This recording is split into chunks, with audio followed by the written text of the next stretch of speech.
Ты же только что лежал, спал, ты куда уже разошелся? Ты не прыгай, ну ты разобьешься. Я читал в интернете, что у тебя череп слабый. Ну-ка, давай, иди отсюда. Все, дай запишу, пожалуйста. Я быстро. Ребят, всем привет. Как вы поняли из названия, мы завели французского бульдога. Вы не представляете, я уже пытаюсь записать это видео, наверное, час, наверное, я уже сижу. Я не могу, потому что он очень суетной, он прям бешеный, он реально безбашенный, он носится, он что-то тявкает, рычит, кусает руки, таскает тапки себе в лежанку. Короче, он прям вообще суетной до ужаса, я не знаю. Если есть эксперты-собачники, которые придут на это видео, пожалуйста, расскажите. Он в данный момент просто грызет мне крокс. На, все, на ботинок и отстань. Ну, для новых людей, которые только зашли на канал, меня зовут Максим, мне 24 года. Я живу в Аргентине, стараюсь путешествовать, работаю на удаленке маркетологом. Уехал, наверное, около 2 лет назад. Сейчас живу в городе Буэнос-Айрес, и вот мы завели французского бульдога. Мы на самом деле уже очень давно мечтали завести вообще в целом собаку. В общем, мечта у нас появилась завести собаку еще, наверное, где-то 3 года назад. Мы тогда жили в Питере, работали, Тася училась. Как таковой возможности не было там заводить собаку, не было особого понимания вообще, насколько это все серьезно, несерьезно. Но еще тогда, вот примерно 3 года назад у нас родилась идея, что нужно будет когда-нибудь там в дальнейшем купить собаку, да. И с этой мыслью мы жили там последние 3 года, что хотелось бы завести собаку. Если я достаточно как бы нейтрально отношусь к каким-то таким идеям, то Тася, она прям очень сильно переживала, очень сильно хотела собаку. И сейчас мы на том этапе преследуем идеи на уровне зачем откладывать, зачем ждать, если что-то хочется, что-то тебе в голову пришло, то это нужно делать, нельзя это откладывать, это нужно делать прям вот как только появляется малейшая возможность. В общем, я, наверное, сейчас скажу банальные какие-то вещи. Если какая-то есть у вас мечта, которую, даже если она реально какая-то небольшая, то ее нельзя откладывать. Вот эта мечта, которая у нас была, завести собаку, она сейчас здесь в Аргентине, когда мы поняли, что в целом мы планировали там уехать когда-нибудь, куда-нибудь путешествовать или жить в другую страну. И вот именно здесь пришло какое-то, знаете, понимание, что в целом, если ты что-то делаешь для того, чтобы идти там к своим каким-то целям, то как бы в целом оно и складывается. И здесь уже, говорю, вот пришло понимание, что ну вот если хочется тебе что-то, там, вот, допустим, мы хотели собаку, да, смысл это все откладывать, переносить, там, тянуть время, искать какой-то идеальный момент, оно просто не нужно, вы потратите зря время, куча эмоций, скорее всего, из-за того, что долго не можете прийти к тому, чего хотите. В итоге, короче, мы пришли к тому, что зачем тянуть, нужно просто брать и делать. Жили мы в предыдущей квартире, и так сложилось, что мы еще в ту квартиру хотели взять собаку, и спросили у хозяина, можно ли взять собаку. Он сказал, что не хотел бы собаку, так как там паркет дорогой в этой квартире, и квартиру плату повышают, и собаку нельзя завести. И, короче, мы просто подумали, что мы сменим квартиру сразу, где можно будет с собакой. И, в общем, все начало складываться. Когда ты делаешь какие-то шаги в сторону каких-то твоих целей, то все так или иначе складывается. Если вы реально только мечтаете, как я там большую свою часть жизни, на том оно и закончится. То есть в основном это будут мечты, скорее всего. На том оно просто вот и остановится, и вы просто будете мечтать, а не будет ничего происходить так, как вы хотите. В итоге проходит, наверное, около месяца. Мы снимаем вот эту квартиру, в которой мы сейчас живем. Обзор на нее я сниму чуть попозже. И в эту квартиру, получается, уже можно было с собакой. Мы начали рассматривать разные породы. Рассматривали мы из каких-то маленьких пород, более-менее спокойных, более-менее, которые любят посидеть дома, но которые также могут и погулять на улице, и более-менее веселые, и семейные, не злые. Вот, короче, рассматривали мы либо таксу, либо французского бульдога. Тася была больше за таксу, я больше был за французского бульдога, потому что я просто помню, у какого-то блогера был французский бульдог, и он мне тогда безумно запал в душу, насколько вот такая душевная собака, насколько она какая-то веселая, насколько она, не знаю, вайбовая такая, знаете, вот вайб у французского бульдога такой, что вот где-нибудь на серфе, на скейте.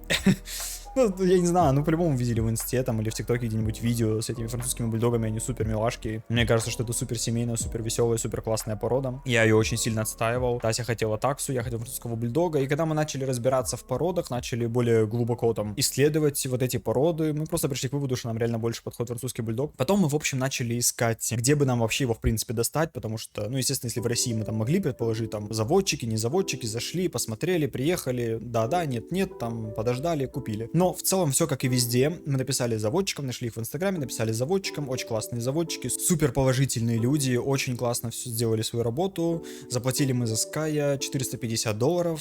Они нам сделали полностью весь пак документов, все зарегистрировали, оформили, все сделали ему прививки, абсолютно вообще все, вот что должен сделать заводчик, они сделали. Отправляли нам каждую неделю видео в WhatsApp, описывали, что происходит, на каком этапе, и отдали нам, получается, буквально где-то, наверное, неделю назад, его уже привезли доставкой. Супер трогательный момент, я даже не стал там много снимать, просто потому что это было, ну, прям супер мило, у меня самого там слезы навернулись, и знаете, когда 3 года ты мечтал просто о друге, о таком щеночке, поэтому да, это прям супер было трогательно. Первые впечатления наши, это, конечно, вообще, ну, я не ожидал лично. Он прям, я не знаю, он прям сумасшедший, типа, он может просто идти где-то по постели, просто начать кидаться на руки, причем, ну, это не с агрессией, хотя иногда мне кажется, что может быть с агрессией, может, я что-то не понимаю, но он начинает просто кидаться, что-то там, просто прыгает в лицо, пытается там, типа,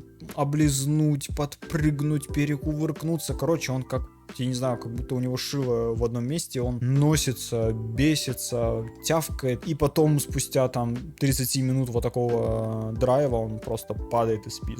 Типа, я не знаю. У меня не было никогда, естественно, французского бульдога, у меня не было никакого опыта, у меня у друзей ни у кого не было французского бульдога, ни у знакомых, ни у кого. Я не знаю, норм это или нет, если вы пришли сюда новый человек, и вы там разбираетесь в собаках, пожалуйста, напишите, нормально это или нет, потому что я не знаю. Так или иначе, мечта вот именно о французском бульдоге, она вообще супер окупилась, я, ну, в восторге реально уже нахожусь, насколько классная порода, насколько супер душевный, крутой щенок, насколько он наполняет вот именно каким-то счастьем, ну, любовью, он супер милый, он приходит спать с нами, он приходит, вот я сижу, работаю, он приходит ко мне в 5 утра, начинает на меня смотреть супер милыми глазами, говорит, возьми меня, пожалуйста, наверх, я его беру, он ложится со мной и спит, пока я работаю, потом мы там идем кушаем, он тоже идет кушать. Теперь я не представляю жизнь вообще без собаки, это очень круто, помогает вообще справляться с любыми какими-то там, наверное, проблемами. Я вот, прикиньте, за неделю реально настолько у меня поднятое настроение, настолько я знаю, чем себе вдруг что занять, и нет ощущения, что, блин, какой-то там апатия, какой-то там грустинка, вообще ничего такого, то есть я всегда знаю, что вот придет вот этот веер, и он тут наведет настроение, в общем. Если это будет реально интересно, я могу намного больше снимать Sky. Пишите свое мнение в комментарии, что вы вообще думаете, стоит ли вставлять его, или это больше канал про Аргентину, или это больше все что угодно, потому что я пока лично не определился, что я хочу снимать, достаточно начать что-то делать, и оно само придет. И в этом видео я, наверное, даже больше хотел даже замотивировать, не знаю, своих знакомых. У меня есть несколько друзей. Я думаю, что вы смотрите, и вы по-любому понимаете, о ком я говорю. Это мои очень хорошие друзья, с которыми мы очень часто разговариваем на тему, чувствуете ли вы какое-то удовольствие от своей жизни, понимаете ли вообще, ради чего вы живете, ради чего вы работаете, спите, что-либо делаете. И